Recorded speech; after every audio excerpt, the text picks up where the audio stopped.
Hi అండి, నా పేరు రత్నం. మీరు ఇప్పుడు చూస్తున్నది పాదాలండి, శ్రీవారి పాదాలు. నారాయణగిరి పర్వతం అని అంటారు. శ్రీవారు మొట్టమొదటిసారిగా వైకుంఠం నుంచి ఆ శ్రీనివాసుడు శ్రీ మహాలక్ష్మిని వెతుక్కుంటూ ఈ క్షేత్ర శిఖరంపై తొలిపాదం మోపారటండి. అందుకే ఇది నారాయణగిరి పర్వతం అని అంటారు.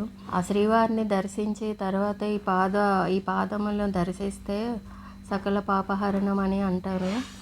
ఇది మెట్లు అయితే ఒక 100 మెట్ల వరకు ఉంటాయండి. చాలా బాగుంటుంది లొకేషన్ కూడా. చూస్తే మనశ్శాంతిగా అనిపిస్తుంది. స్టార్టింగ్ అయితే శ్రీవారి పాదాలని అమ్ముతారండి. ఆ పాదాలేమో పైకి తీసుకొచ్చి పాదాల దగ్గర పెట్టేసి మన ఇంట్లోకి తీసుకొచ్చి పెట్టుకుంటే ఆ శ్రీవారి పాదాలు అనేసి మనం పూజించుకోవచ్చు.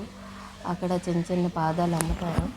మళ్ళీ అక్కడ కొబ్బరికాయ సెట్టు మొత్తం అమ్ముతారు. కొబ్బరికాయ ఫోటో ఉంటుంది. ఆ ఫోటో దగ్గర పాదాల దగ్గర కొబ్బరికాయ కొట్టేసి కర్పూరం వెలిగించి తులసి ఒకటే పైకి తీసుకొని రావాలండి.